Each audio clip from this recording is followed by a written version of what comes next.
Millionaire marries a woman on a dare, then learns she's secretly a princess.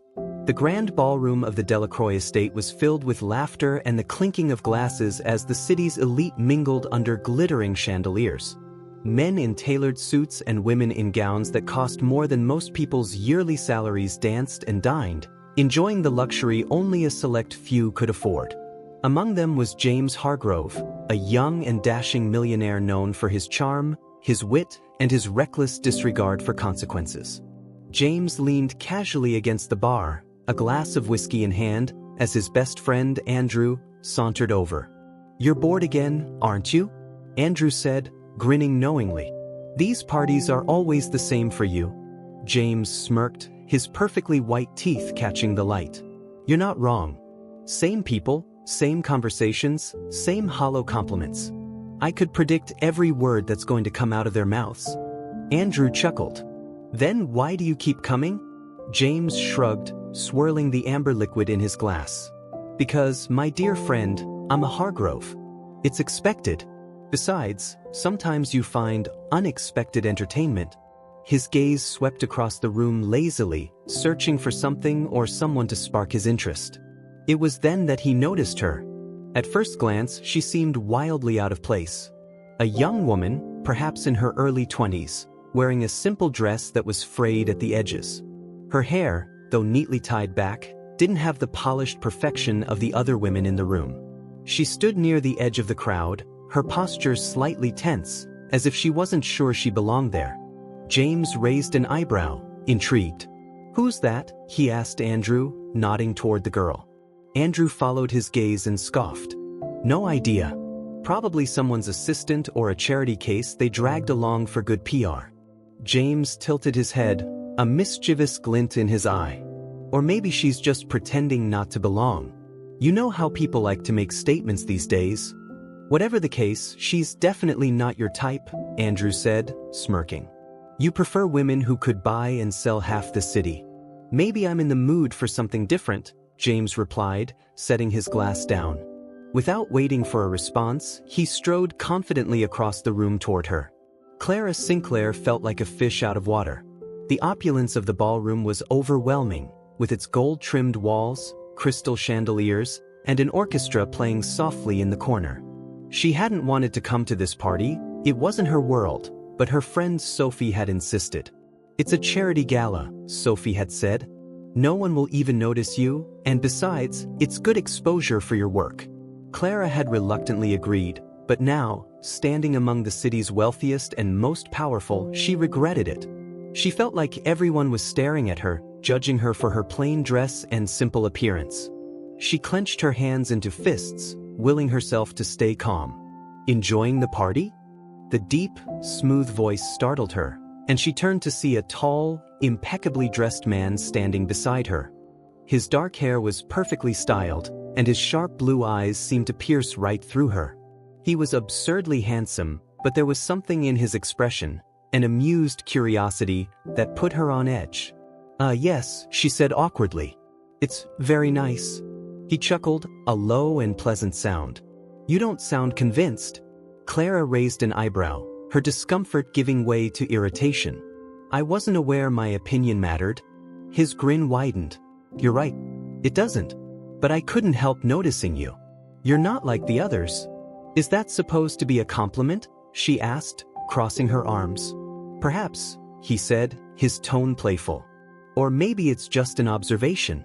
Clara narrowed her eyes. She didn't know who this man was, but she could tell he was used to getting what he wanted. "Well, here's an observation for you," she said coolly. "I'm not interested." James blinked, surprised by her response. Most women at these parties practically tripped over themselves to get his attention. But this one, she was different. And that only made him more intrigued. "Not interested in what?" he asked, feigning innocence. "Whatever it is you're selling," Clara shot back. "I've met your type before." "My type?"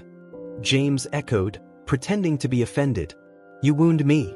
Clara rolled her eyes and turned to walk away, but James wasn't ready to let her go. "Wait," he said, stepping in front of her. "I didn't catch your name." She hesitated, debating whether or not to answer. Finally, she said, Clara, He repeated as if tasting the name. "I'm James." "Good for you," she said, brushing past him. James watched her go, a slow smile spreading across his face. This was going to be fun. Later that evening, James found himself back at the bar, recounting the encounter to Andrew. "She just walked away," James said, shaking his head in disbelief. "No one ever walks away." Andrew laughed. "Maybe she's smarter than the rest. Knows better than to get tangled up with you. Or maybe she's just playing hard to get," James mused. "Either way, I think I've found my entertainment for the evening." Andrew raised an eyebrow. "What are you planning?" James smirked, a mischievous glint in his eye. "Let's make a little wager." "Oh no," Andrew groaned. "Not another one of your ridiculous dares."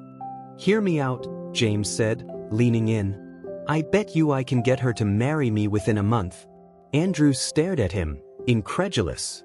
"Are you insane? You don't even know her." "That's what makes it interesting," James said, his grin widening. "Come on, you know I love a challenge." Andrew shook his head, laughing. "You're unbelievable. But fine, I'll take that bet. What's the prize?" James thought for a moment, then said, "If I win, you owe me that vintage Aston Martin you've been bragging about. And if you lose?" Andrew countered. "I'll donate $1 million to the charity of your choice," James said without hesitation. Andrew considered this, then extended his hand. "You've got yourself a deal." James shook his hand, a spark of excitement coursing through him. He had no intention of losing. Clara Sinclair was about to become his next conquest. The next day, Clara was back at her modest apartment, sketching designs for a new project. She worked as a freelance artist, creating custom illustrations and designs for local businesses. It wasn't glamorous, but it was her passion, and she loved the freedom it gave her. Her phone buzzed, and she glanced at the screen. It was Sophie. "Hey," Clara said, answering the call. "Hey yourself," Sophie replied. "So, how was the party last night?" Clara groaned. "It was something. Let's just say I didn't exactly fit in." "That's nonsense," Sophie said. "You belong there just as much as anyone else." Clara was about to argue when there was a knock at her door. She frowned, setting her phone down and crossing the room to answer it. When she opened the door, she was greeted by the sight of James Hargrove, leaning casually against the doorframe with a charming smile. "What are you doing here?" she asked, her voice laced with suspicion. Millionaire marries a woman on a dare, then learns she's secretly a princess. The grand ballroom of the Delacroix estate was filled with laughter and the clinking of glasses as the city's elite mingled under glittering chandeliers. Men in tailored suits and women in gowns that cost more than most people's yearly salaries danced and dined, enjoying the luxury only a select few could afford. Among them was James Hargrove, a young and dashing millionaire known for his charm, his wit, and his reckless disregard for consequences. James leaned casually against the bar, a glass of whiskey in hand, as his best friend, Andrew, sauntered over. "You're bored again, aren't you?" Andrew said, grinning knowingly. "These parties are always the same for you." James smirked, his perfectly white teeth catching the light. "You're not wrong. Same people, same conversations, same hollow compliments. I could predict every word that's going to come out of their mouths." Andrew chuckled. "Then why do you keep coming?" James shrugged, swirling the amber liquid in his glass. "Because, my dear friend, I'm a Hargrove. It's expected. Besides, sometimes you find unexpected entertainment." His gaze swept across the room lazily, searching for something or someone to spark his interest. It was then that he noticed her. At first glance, she seemed wildly out of place. A young woman, perhaps in her early 20s, wearing a simple dress that was frayed at the edges. Her hair, though neatly tied back, didn't have the polished perfection of the other women in the room. She stood near the edge of the crowd, her posture slightly tense, as if she wasn't sure she belonged there. James raised an eyebrow, intrigued. "Who's that?" he asked Andrew, nodding toward the girl. Andrew followed his gaze and scoffed. "No idea. Probably someone's assistant or a charity case they dragged along for good PR." James tilted his head, a mischievous glint in his eye. "Or maybe she's just pretending not to belong. You know how people like to make statements these days." Whatever the case, she's definitely not your type, Andrew said, smirking. You prefer women who could buy and sell half the city. Maybe I'm in the mood for something different, James replied, setting his glass down. Without waiting for a response, he strode confidently across the room toward her. Clara Sinclair felt like a fish out of water. The opulence of the ballroom was overwhelming, with its gold-trimmed walls, crystal chandeliers, and an orchestra playing softly in the corner. She hadn't wanted to come to this party, it wasn't her world, but her friend Sophie had insisted. It's a charity gala, Sophie had said. No one will even notice you, and besides, it's good exposure for your work. Clara had reluctantly agreed, but now, standing among the city's wealthiest and most powerful, she regretted it. She felt like everyone was staring at her, judging her for her plain dress and simple appearance. She clenched her hands into fists, willing herself to stay calm. Enjoying the party? The deep, smooth voice startled her, and she turned to see a tall, impeccably dressed man standing beside her. His dark hair was perfectly styled, and his sharp blue eyes seemed to pierce right through her. He was absurdly handsome, but there was something in his expression, an amused curiosity, that put her on edge. Yes, she said awkwardly. It's very nice. He chuckled, a low and pleasant sound. You don't sound convinced. Clara raised an eyebrow, her discomfort giving way to irritation. I wasn't aware my opinion mattered. His grin widened. You're right. It doesn't. But I couldn't help noticing you. You're not like the others. Is that supposed to be a compliment? She asked, crossing her arms. Perhaps, he said, his tone playful. Or maybe it's just an observation. Clara narrowed her eyes. She didn't know who this man was, but she could tell he was used to getting what he wanted. Well, here's an observation for you, she said coolly. I'm not interested. James blinked, surprised by her response. Most women at these parties practically tripped over themselves to get his attention. But this one, she was different. And that only made him more intrigued. Not interested in what? He asked, feigning innocence. Whatever it is you're selling, Clara shot back. I've met your type before. My type? James echoed, pretending to be offended. You wound me. Clara rolled her eyes and turned to walk away, but James wasn't ready to let her go. Wait, he said, stepping in front of her. I didn't catch your name. She hesitated, debating whether or not to answer. Finally, she said, Clara. Clara, he repeated as if tasting the name. I'm James. Good for you, she said, brushing past him. James watched her go, a slow smile spreading across his face. This was going to be fun. Later that evening, James found himself back at the bar, recounting the encounter to Andrew. She just walked away, James said, shaking his head in disbelief. No one ever walks away. Andrew laughed. Maybe she's smarter than the rest. Knows better than to get tangled up with you. Or maybe she's just playing hard to get, James mused. Either way, I think I've found my entertainment for the evening. Andrew raised an eyebrow. What are you planning? James smirked, a mischievous glint in his eye. Let's make a little wager. Oh no, Andrew groaned. Not another one of your ridiculous dares. Hear me out, James said, leaning in. I bet you I can get her to marry me within a month. Andrew stared at him, incredulous. Are you insane? You don't even know her. That's what makes it interesting, James said, his grin widening. Come on, you know I love a challenge. Andrew shook his head, laughing. You're unbelievable. But fine, I'll take that bet. What's the prize? James thought for a moment, then said, if I win, you owe me that vintage Aston Martin you've been bragging about. And if you lose? Andrew countered. I'll donate $1 million to the charity of your choice, James said without hesitation. Andrew considered this, then extended his hand. You've got yourself a deal. James shook his hand, a spark of excitement coursing through him. He had no intention of losing. Clara Sinclair was about to become his next conquest. The next day, Clara was back at her modest apartment, sketching designs for a new project. She worked as a freelance artist, creating custom illustrations and designs for local businesses.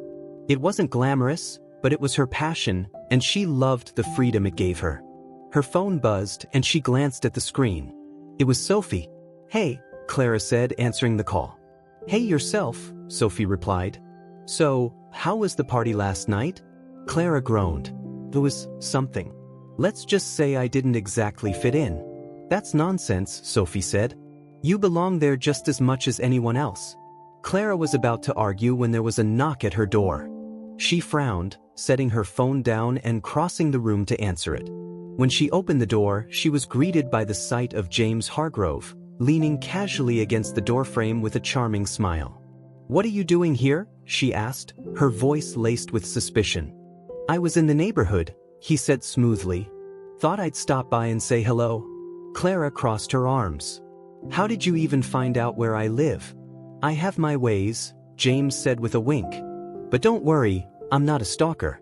I just wanted to see you again. Clara sighed, already exhausted by his presence. Look, James, I don't know what you want, but I'm not interested. That's what makes this so fun, he said, stepping closer. You're not like anyone I've ever met, Clara. And I'd like to get to know you better. Clara stared at him, unsure whether to be annoyed or amused. You're persistent, I'll give you that. James grinned. I'll take that as a compliment. Clara shook her head, a reluctant smile tugging at her lips. Fine. 1 coffee. But that's it. James's smile widened. Deal. Clara sipped her coffee, her eyes fixed on James as he sat across from her in the small cafe near her apartment. The room was quiet, save for the faint hum of conversation and the hiss of the espresso machine. James seemed completely out of place in his tailored suit, his polished demeanor drawing a few curious glances from other patrons. Clara, on the other hand, felt perfectly at home in her cozy sweater and jeans.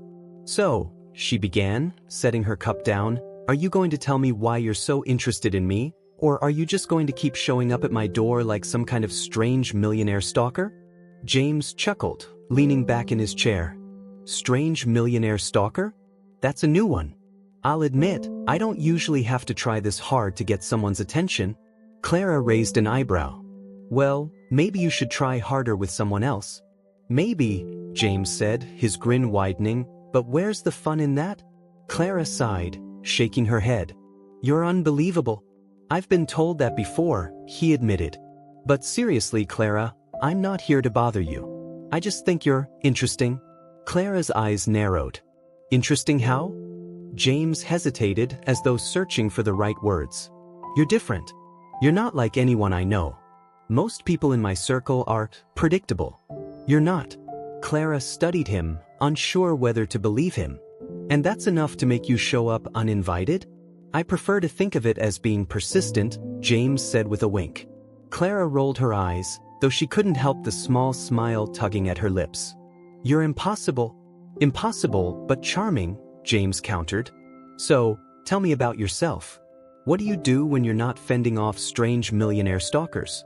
Clara hesitated, unsure how much she wanted to share. Finally, she said, I'm an artist. I do freelance work, illustrations, designs, that kind of thing. James tilted his head, intrigued. That sounds fascinating. Can I see your work? Clara shrugged. Maybe. If you're lucky. I'm always lucky, James said confidently. Clara smirked. We'll see. Over the next week, James continued to pop up in Clara's life. He showed up at her favorite cafe with a book in hand, pretending to be coincidentally reading at the same time. He invited her to lunch under the guise of repaying her for the coffee, and he even sent her a bouquet of flowers with a note that simply read, just because. Clara was annoyed by his persistence, but she couldn't deny that there was something about James that intrigued her. Beneath his arrogance and charm, there was a hint of sincerity, a glimpse of someone who wasn't quite as put together as he seemed. One evening, as they walked through the park after dinner, Clara turned to him and said, What's your deal, James? Why are you really doing this? James paused, shoving his hands into his pockets. For a moment, he looked almost vulnerable. Honestly? I don't know. I guess I just like being around you. Clara frowned. That doesn't make any sense. You barely know me. Maybe, James admitted. But I want to. Clara studied him, her skepticism warring with the warmth in his voice. Finally, she sighed. You're exhausting, you know that? James grinned. I've been told that before, too. As the days turned into weeks, Clara found herself spending more and more time with James. She still didn't fully trust him, but there was something about his presence that was oddly comforting. He made her laugh, and he seemed genuinely interested in her life and her work. One evening, James surprised her by showing up at her apartment with a wrapped canvas under his arm. "What's that?" Clara asked, opening the door to let him in. "A gift," James said, handing it to her. "Open it." Clara set the canvas on her coffee table and carefully unwrapped it. Her breath caught as she took in the painting, a beautiful landscape of a meadow at sunrise, the colors vibrant and alive. "James, this is incredible," she said, her voice filled with awe. "Did you paint this?" James shrugged, his cheeks tinged with a hint of pink. "I dabble." "You never told me you were an artist," Clara said, turning to him. "It's not something I share with a lot of people," James admitted. "But I thought you might appreciate it." Clara smiled, touched by the gesture. "Thank you. It's beautiful." James rubbed the back of his neck, looking uncharacteristically shy. "I'm glad you like it." Despite herself, Clara began to let her guard down. She found herself looking forward to James's visits, his texts, and his unexpected surprises. He was still arrogant and a bit of a show-off, but he was also kind and thoughtful in ways she hadn't expected. One evening, as they sat on her couch watching an old movie, Clara turned to him and said, "You're not who I thought you were." James raised an eyebrow. "Oh, and who did you think I was?" Clara shrugged. "Some spoiled rich guy who only cared about himself." James chuckled. "Well, you're not entirely wrong. But I'm trying to be better." Clara tilted her head, studying him. "Why?" James's expression softened. "Because of you." Clara's cheeks flushed, and she looked away, unsure how to respond. As their relationship grew deeper, James began to notice things about Clara that he hadn't before.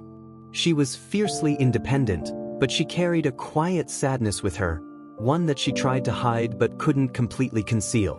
One evening, as they walked along the river, James said, "Clara, can I ask you something?"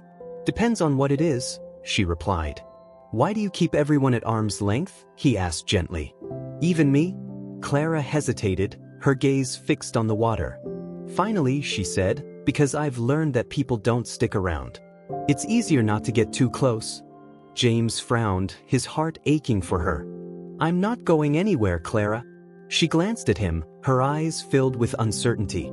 "You say that now, but people change. Things change." James reached for her hand, his grip firm but gentle. "I'm not perfect, Clara. Far from it. But I care about you. And I'm willing to prove it, if you'll let me." Clara searched his eyes, looking for any sign of insincerity. But all she saw was honesty and determination. "Okay," she said softly. "I'll try."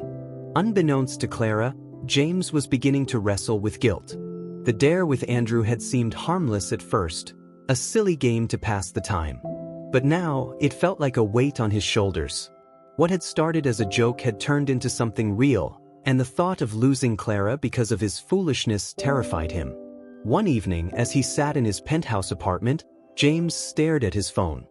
He knew he needed to come clean, but the thought of Clara's reaction made his stomach churn. What if she never forgave him? What if he lost her forever? Before he could talk himself out of it, he dialed Andrew's number. "What's up, James?" Andrew said when he answered. "We need to talk," James said, his voice tense. "About the dare." Andrew laughed. "What about it? Don't tell me you're chickening out." James's jaw tightened. "I'm calling it off." Andrew's laughter faded. "Wait, what? Why?" "Because I care about her," James said, his voice firm. "And she deserves better than to be part of some stupid game." Andrew was silent for a moment, then said, "Wow. You've really fallen for her, haven't you?" James ran a hand through his hair. "Yeah, I have." "All right," Andrew said. "I'll call off the bet. But you owe me that $1 million donation, regardless?" "Done," James said without hesitation. As he hung up, James felt a sense of relief, though he knew the hardest part was still ahead. He needed to tell Clara the truth before someone else did. James paced back and forth in his penthouse living room, the city lights twinkling through the massive floor-to-ceiling windows. He couldn't shake the knot in his stomach as he thought about Clara. For weeks, he had been consumed by guilt over the dare. What had started as a silly challenge with Andrew had become something far more meaningful. Clara wasn't just some conquest. She had become the most important person in his life. He stopped pacing and ran a hand through his perfectly styled hair. He couldn't keep the truth from her any longer. Clara deserved honesty, no matter the cost. But the thought of seeing the disappointment in her eyes, the hurt that would inevitably follow, made his chest tighten. With a deep breath, James picked up his phone and called Clara. Her voice, soft and familiar, answered on the other end. "Hey James," she said. "What's up?" "Clara," he began, his voice trembling slightly, "can we meet? I need to talk to you. It's important." There was a pause on the other end. "Sure," she said cautiously. "Is everything okay?" "I'll explain when I see you," he said. "How about the cafe by your place?" "In an hour?" "All right," Clara said, her tone curious but calm. "I'll see you then." As the call ended, James exhaled heavily. This was it. He had to face the consequences of his actions, no matter how much it hurt. At the cafe, Clara sat at their usual table by the window, her fingers wrapped around a warm cup of tea. She watched the street outside, her brow furrowed in thought. James sounded strange on the phone, nervous, almost. It wasn't like him. She wondered what could possibly be so important that he had to see her immediately. The door chimed as James walked in, his confident stride unusually subdued. He spotted Clara and gave her a small, hesitant smile before sitting across from her. She noticed the tension in his shoulders, the way he avoided her gaze at first. "James," she said, her voice gentle but firm, "what's going on?" He took a deep breath, bracing himself. "Clara, there's something I need to tell you. And it's not easy for me to say." Her expression shifted, a flicker of concern crossing her face. "I'm listening." James hesitated, his hands gripping the edge of the table. "When we first met at that party, I wasn't looking for anything serious. In fact, I wasn't looking for anything at all. I was bored and, well, my friend Andrew and I made a bet." Clara's brow furrowed. "A bet?" James nodded, his throat tightening. "I bet him that I could get you to marry me within a month." The words hung in the air, heavy and cold. Clara stared at him, her expression unreadable. For a moment, she didn't say anything, and the silence was deafening. "So," she said finally, her voice quiet but sharp, "I was just some game to you?" "No," James said quickly, leaning forward. "Not anymore. Clara, at first, I'll admit, it was a stupid, reckless thing to do. But then I got to know you. And everything changed. You changed me." Clara's jaw tightened, her hands curling into fists. "Do you have any idea how humiliating this is? To know that the only reason you approached me was because of some idiotic bet?" James's heart sank. "Clara, I know I messed up. I know I don't deserve your forgiveness. But I swear what I feel for you now is real. You mean everything to me." She stood abruptly, her chair scraping against the floor. "I trusted you, James. I let you into my life, and you were lying to me the whole time." "Clara, please," James said, his voice desperate. "Give me a chance to make this right." But Clara shook her head, her eyes glistening with unshed tears. "You can't fix this, James. You broke my trust." She turned and walked out of the cafe, leaving James sitting there, his chest aching as he watched her go. For the first time in his life, James Hargrove felt completely and utterly powerless. The days that followed were some of the hardest of James's life. He tried calling Clara, texting her, even stopping by her apartment, but she didn't respond. She needed space, and he knew he had to respect that, no matter how much it hurt. For Clara, the betrayal cut deep. She had opened her heart to James, allowed herself to believe in him, only to discover that their relationship had been built on a lie. She spent her days throwing herself into her work, trying to distract herself from the pain. But no matter how hard she tried, memories of James lingered. His laugh, his kindness, the way he had made her feel special. One evening, as she sat alone in her apartment, Clara's phone buzzed. She glanced at the screen and saw a message from Sophie. "Clara, turn on the news. You're not going to believe this." Curious, Clara grabbed the remote and switched on the TV. The local news anchor was speaking, her tone excited. In a surprising and heartwarming gesture, billionaire James Hargrove has announced a major donation to local charities, including the launch of a new arts foundation to support young artists in underprivileged communities. Clara's eyes widened as the screen cut to footage of James standing at a podium, speaking to a crowd. "This isn't just about money," James was saying. "It's about giving people opportunities to grow, to express themselves, to find their voices. Art has the power to change lives, and I want to do my part to make that possible." Clara stared at the screen, her emotions a whirlwind. She didn't know what to make of it. Was this his way of apologizing? Or was it just another act? A few days later, Clara received an unexpected letter in the mail. It was from James. She hesitated before opening it, her hands trembling slightly. Inside was a handwritten note. "Clara, I know I'm the last person you want to hear from right now, but I needed to say this. I'm sorry. For everything. I let my ego and my recklessness hurt someone who means more to me than I ever thought possible.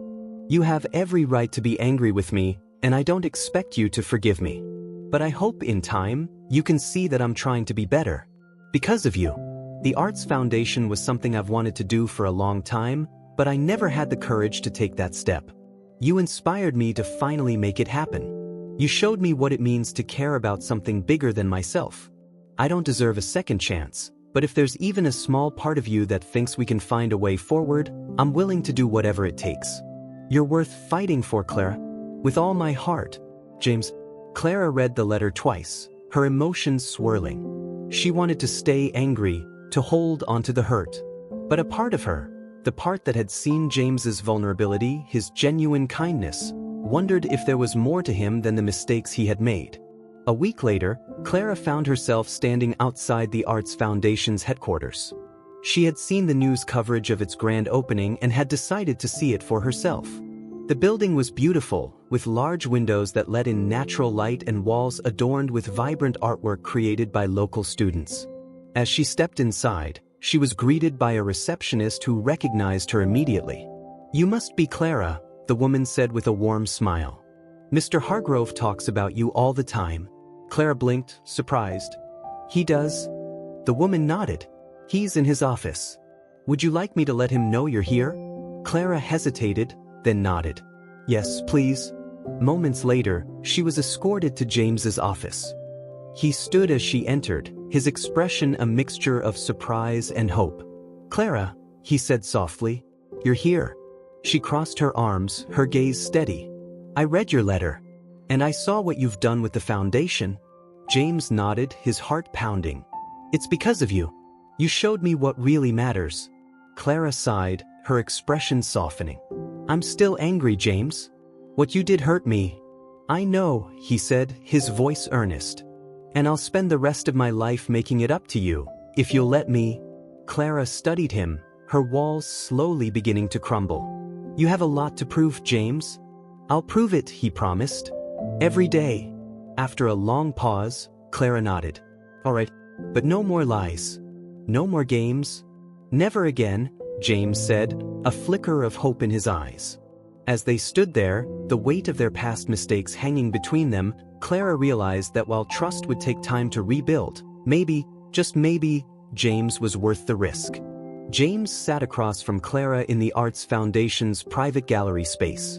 The sunlight filtering through the large windows illuminated the room, casting a warm glow on the walls adorned with vibrant student artwork. The tension in the air, however, was palpable. Clara sipped the coffee James had offered her moments ago, her gaze flitting between the paintings and James himself. She was cautious, still guarded, still unsure. Yet there was something undeniably different about him. He wasn't the arrogant, cocky man she had met at the party. There was humility in his eyes now, a quiet sincerity that she couldn't ignore. "Why did you build this place, James?" Clara finally asked, her voice steady but curious. "Was it really because of me?" James leaned forward, resting his forearms on the table. "It was partly because of you, yes. But it was also because I've spent most of my life thinking only about myself. My money, my reputation, my entertainment." He sighed, running a hand through his hair. "Meeting you made me realize how empty that was. You challenged me, Claire. You made me see things differently. Clara studied him, her expression unreadable. And the dare? That wasn't enough of a wake-up call? James winced. The dare was a mistake. A stupid, selfish mistake. I wish I could take it back, but I can't. All I can do is try to make things right. Clara nodded slowly, her fingers tracing the edge of her coffee cup. You hurt me, James. You made me believe you cared about me, and then I found out it all started as a joke. How am I supposed to trust you again? James's chest tightened at her words. I don't expect you to trust me right away.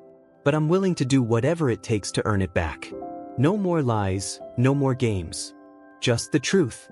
Clara looked down at her cup, her thoughts swirling. Part of her wanted to walk away, to protect herself from the risk of being hurt again. But another part of her, the part that had seen James's vulnerability, his genuine efforts to change, wasn't ready to let go just yet.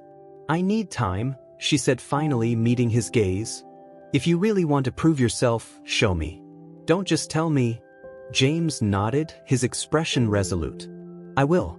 I promise. The following weeks were a test of James's sincerity. He poured himself into his work at the foundation, attending every workshop, mentoring young artists, and advocating for underprivileged communities. He wanted to show Clara, not through grand gestures, but through consistent actions, that he was serious about becoming a better man. Clara, meanwhile, kept her distance, watching from afar. She followed news about the foundation and occasionally visited to see the programs in action. Each time, she saw James working tirelessly, his once polished demeanor replaced by a genuine passion for the cause. One day, Clara decided to participate in one of the foundation's art workshops for children. She arrived early, carrying a box of supplies she had prepared for the event. When she walked into the room, she found James kneeling on the floor, helping a young boy mix paints. Clara, James said, standing quickly when he saw her. You're here. I thought I'd lend a hand, she said, setting the box on a table. Unless that's a problem. Of course not, James said, a small smile tugging at his lips. We'd love to have you. For the next few hours, Clara worked alongside James, guiding the children as they painted. She couldn't help but notice how patient and kind he was with them, how he encouraged their creativity and celebrated their efforts. It was a side of him she hadn't seen before, a side that felt real. As the workshop came to an end, Clara found herself standing beside James as they cleaned up. You're good with them, she said, her tone soft. James glanced at her, his smile tinged with humility. They remind me of what it felt like to dream, back when I didn't know if those dreams would ever come true. Clara studied him for a moment, her walls slowly beginning to crumble. Maybe you're not as impossible as I thought. James chuckled, the sound light and hopeful. I'll take that as progress. As the weeks turned into months, Clara and James began to rebuild their relationship, brick by brick. It wasn't easy, there were moments of doubt, moments when Clara questioned whether she could truly trust him again. But James never wavered. He was patient, understanding, and most importantly, honest. One evening, as they walked through the city after dinner, Clara turned to James and said, "Why me?" James raised an eyebrow. "What do you mean? You could have anyone, James. Someone from your world, someone who fits into your life. Why did you choose me?" James stopped walking, his expression serious. "Because you're not like anyone else. You challenge me, Clara. You make me want to be better. And when I'm with you, I feel like I've finally found something real." Clara's heart softened at his words, though she still felt a flicker of doubt. "I'm not perfect, James. Neither am I," he said, his voice firm. "But that's what makes us work. We're better together." Clara searched his eyes, looking for any sign of insincerity. But all she saw was honesty and a deep, unwavering love. As their relationship deepened, James began to open up about his past. He told Clara about his childhood, his parents' expectations, and the pressure he had always felt to live up to the Hargrove name. For the first time, Clara saw the man behind the money, the boy who had grown up longing for something more meaningful than wealth and status. In return, Clara shared her own story, the struggles she had faced as an artist, the moments of doubt when she wondered if her work was good enough. She told James about her late mother, who had always encouraged her to follow her dreams, and the pain of losing her so young. Through their conversations, they found a deeper connection, one built on vulnerability and trust. They weren't just partners, they were each other's anchors, supporting one another through the challenges of life. One afternoon, as they strolled through a park, James suddenly stopped and turned to Clara. "I have something to ask you," he said, his tone serious. Clara frowned, confused. "What is it?" James reached into his pocket and pulled out a small velvet box. Clara's breath caught as he opened it to reveal a stunning diamond ring. "Clara Sinclair," James said, his voice steady but filled with emotion, "I know I don't deserve you. But I love you. And I want to spend the rest of my life proving that I'm worthy of your trust. Will you marry me?" Clara stared at him, her heart pounding. She had never expected this, not so soon, not after everything they had been through. But as she looked into his eyes, she saw the man who had fought so hard to earn her love, the man who had changed because of her. "Yes," she said softly, a smile breaking across her face. "I'll marry you." James's expression lit up with joy as he slid the ring onto her finger. He pulled her into his arms, holding her tightly as the world around them seemed to fade away. Their wedding was a simple, intimate affair, held in the gardens of the Arts Foundation. Surrounded by their closest friends and family, James and Clara promised to love and support each other, no matter what challenges lay ahead. As they exchanged vows, Clara couldn't help but think about how far they had come. What had started as a bet, a foolish, reckless game, had turned into the greatest love of her life.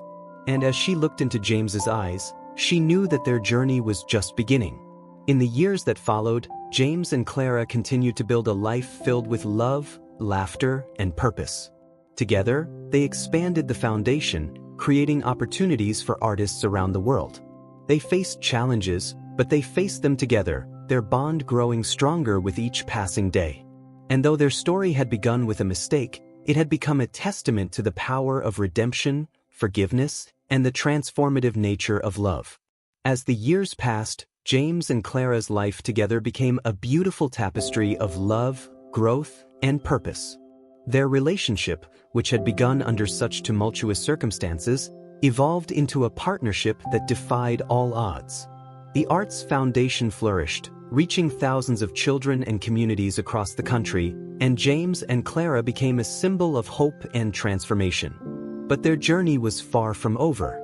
Life, as it often does, brought new challenges and surprises that would test their resilience and strengthen their bond. One crisp autumn morning, Clara stood on the balcony of their countryside home, overlooking the rolling hills covered in golden leaves.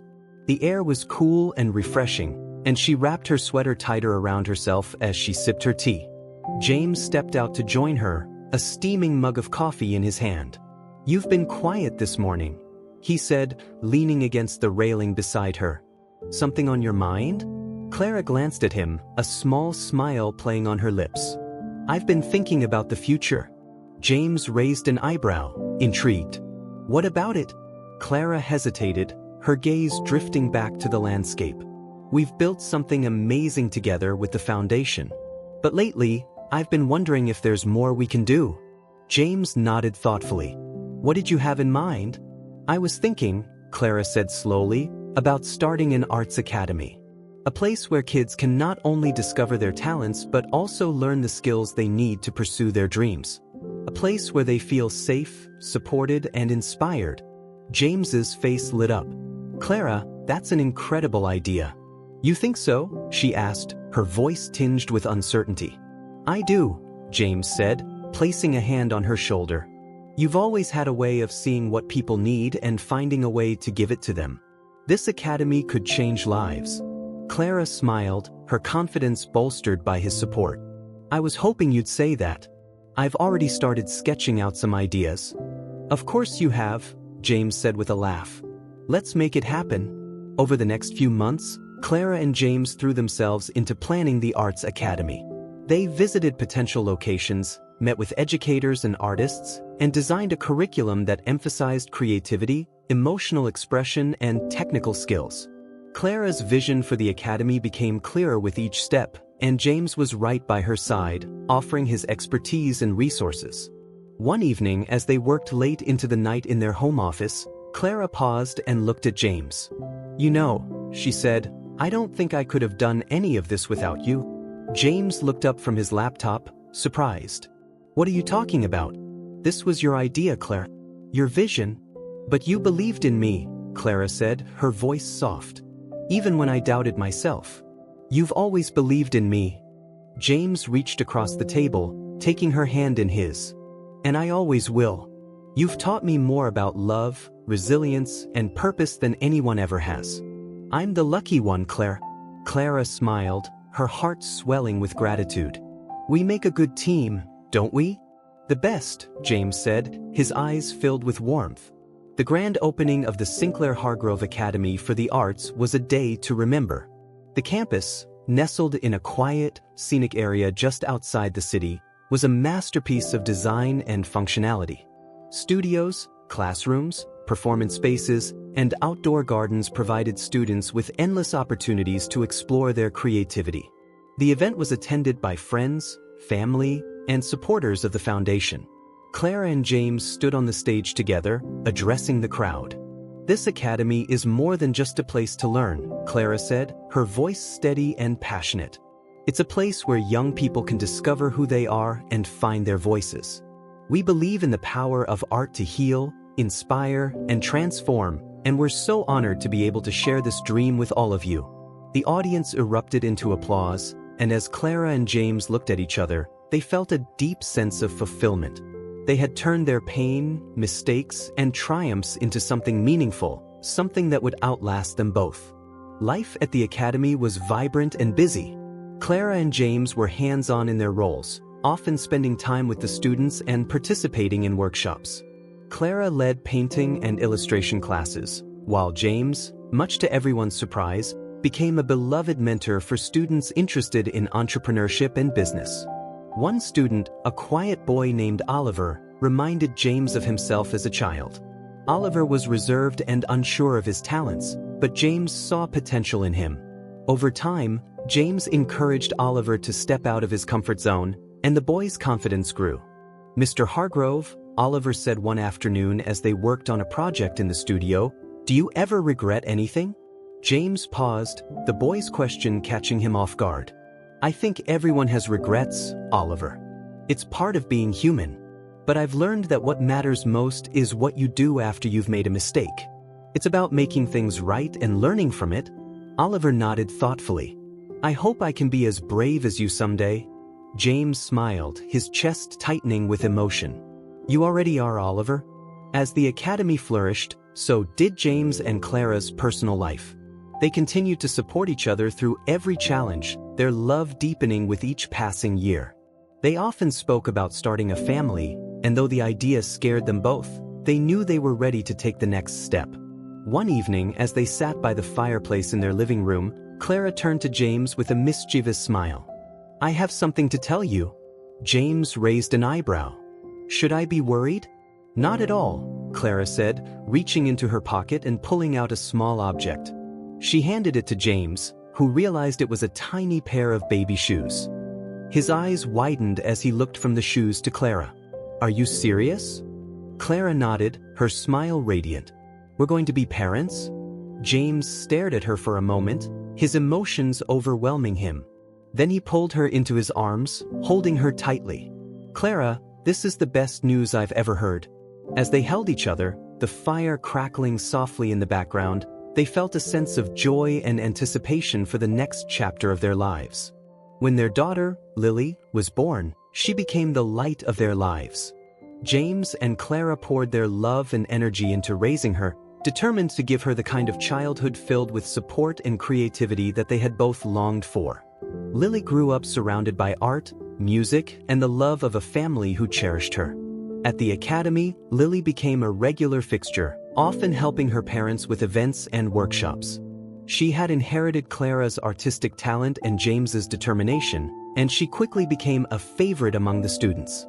One day, as Lily painted in the studio with her parents, she looked up at them and said, "I want to help people like you do." Clara smiled, her heart swelling with pride. "You already do, sweetheart.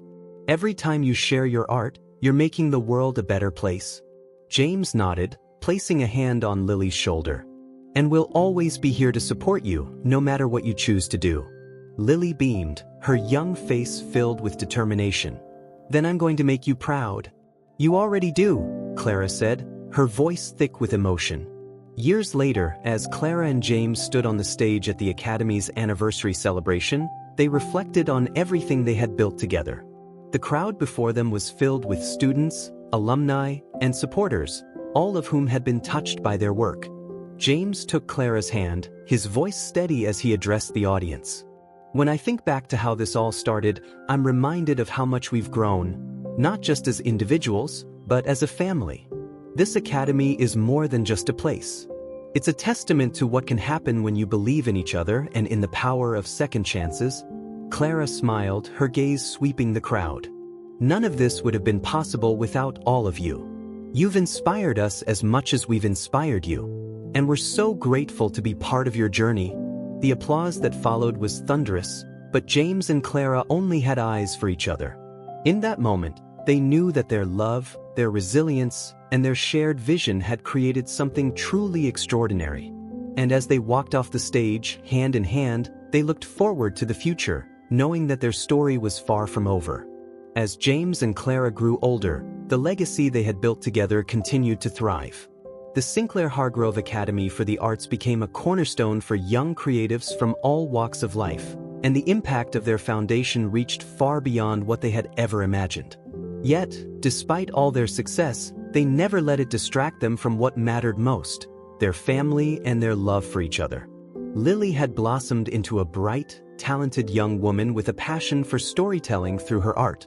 She was now in her late teens, preparing for college, and Clara and James couldn't have been prouder. But the approaching change in their family dynamic left them feeling both excited and bittersweet. One evening, as the family sat together on the porch of their home, watching the sun dip below the horizon, Lily turned to her parents. "I've made my decision," she said, her voice steady but tinged with emotion. James leaned forward, his curiosity piqued. "And? I'm going to apply to art school," Lily said, a smile spreading across her face. "I want to study animation. I want to tell stories that inspire people, just like you've inspired me." Clara's eyes glistened with tears as she reached for Lily's hand. "That's wonderful, sweetheart. We're so proud of you." James grinned, his chest swelling with pride. "I always knew you'd do great things, Lily. You've got your mother's talent and heart. And your stubborn determination," Lily added with a laugh, making both her parents chuckle. As they sat together, talking about Lily's plans and dreams, Clara felt a sense of peace. Though the thought of their daughter leaving home was bittersweet, she knew that Lily was ready to carve her own path. And she had no doubt that Lily would leave her own mark on the world. The months leading up to Lily's departure were a whirlwind of activity. Between helping her prepare for college and managing their commitments at the academy, Clara and James barely had a moment to themselves. But one evening, as they sat together in the quiet of their living room, James turned to Clara with a thoughtful expression. "Do you ever think about what's next for us?" he asked, his voice soft. Clara tilted her head, curious. "What do you mean?" "Lily's leaving soon. The academy is thriving. It feels like we're entering a new chapter," James said. "I was wondering if there's anything you've always wanted to do but never had the chance." Clara considered his question, a small smile playing on her lips. "I've always wanted to travel more. To see the world and find inspiration in new places." James nodded, his expression lighting up. "Then let's do it. Once Lily's settled at school, let's take some time for ourselves. We've spent so many years building something for others. I think we've earned a little adventure." Clara chuckled. "An adventure with you? That sounds dangerous." James smirked, leaning closer. "Dangerous, but unforgettable." True to their word, once Lily was settled into her dorm at the prestigious art school she had chosen, James and Clara embarked on their journey. They traveled to places they had only dreamed of visiting: the vibrant streets of Paris, the serene landscapes of Kyoto, the bustling markets of Marrakesh. Each destination brought new experiences, new inspirations, and new memories. In Paris, Clara filled sketchbooks with drawings of the city's iconic architecture and charming street scenes, while James surprised her by arranging a private dinner on the Eiffel Tower. In Kyoto, they strolled through tranquil gardens and marveled at the beauty of cherry blossoms in bloom. And in Marrakesh, they wandered through the vibrant souks, immersing themselves in the rich colors and textures of the city. Through it all, their love only deepened. They laughed together, supported each other, and rediscovered the joy of simply being in each other's company. For James, the journey was a reminder of how much Clara had changed his life, and for Clara, it was a chance to see the world through James's eyes, filled with wonder and possibility. As they returned home from their travels, James and Clara were greeted with exciting news. The Academy had been nominated for a prestigious national award recognizing its contributions to the arts and education. The announcement was met with celebration, but for James and Clara, it was also a moment of reflection. "This wouldn't have been possible without you," James said one evening as they sat together in their garden, sipping wine. "You were the one who had the vision, Clara. You're the heart of everything we've built." Clara smiled, resting her head on his shoulder. "And you're the one who made it happen. We're a team, James. Always have been, always will be." The award ceremony was a grand event, attended by leaders in the arts, education, and philanthropy. As Clara and James accepted the award on behalf of the Academy, they spoke from the heart, sharing their gratitude and their hopes for the future. "This Academy isn't just about teaching art," Clara said, her voice steady and passionate. "It's about creating a space where young people can dream, grow, and find their voices. It's about showing them that their stories matter and that they have the power to change the world." The applause that followed was thunderous, and as James took Clara's hand, he whispered, "You were amazing." Clara smiled, squeezing his hand. "So were you." As the years went by, James and Clara continued to dedicate themselves to their work, their family, and each other. Lily graduated from art school and went on to create a successful animated series that was celebrated for its heartfelt storytelling and stunning visuals. She often credited her parents for inspiring her, and she remained deeply connected to the Academy, mentoring students whenever she could. James and Clara, now in their 60s, found new ways to give back to their community. They established scholarships, funded public art projects, and supported initiatives that promoted creativity and inclusion. They also spent more time together, enjoying the simple pleasures of life: quiet mornings in their garden, long walks by the river, and evenings spent reminiscing about their journey. One day, as they sat together in the gallery of the Academy, Clara turned to James with a thoughtful expression. "Do you ever think about how it all started?" James chuckled, his eyes twinkling. "You mean how I made a complete fool of myself at that party?" Clara laughed, shaking her head. "I mean how we found each other. How something so unlikely turned into this." James took her hand, his expression softening. "I think about it all the time. Meeting you was the best thing that ever happened to me, Claire. You saved me from myself. And you showed me that it's okay to take risks," Clara said. "That sometimes, the most unexpected paths lead to the most beautiful destinations." They sat in comfortable silence for a moment, the weight of their shared history settling around them. Though their journey had been far from perfect, it had been theirs, and they wouldn't have changed a thing. As James and Clara approached their later years, they began to think about the legacy they would leave behind. They wanted to ensure that the Academy would continue to thrive long after they were gone, and they worked tirelessly to build a strong foundation for the future. One evening, as they sat together in their garden, James turned to Clara and said, "Do you ever wonder what people will say about us when we're gone?" Clara smiled, her gaze thoughtful. "I hope they say we made a difference, that we left the world a little brighter than we found it." James nodded, his expression serious. "I think they'll say that, and more." They sat in silence, watching the sun set over the horizon, the sky painted in shades of gold and pink. In that moment, they felt a deep sense of peace, knowing that their love, their work, and their legacy would live on. Decades later, long after James and Clara had passed, the Sinclair Hargrove Academy for the Arts remained a beacon of hope and creativity. The students who walked through its doors carried with them the lessons and values that James and Clara had instilled: the power of art, the importance of resilience, and the belief that love and second chances could change the world. In the gallery of the Academy, a portrait of James and Clara hung on the wall, a testament to their enduring legacy. Beneath the portrait was a plaque that read, "In loving memory of James Hargrove and Clara Sinclair, whose vision, love, and dedication inspired generations."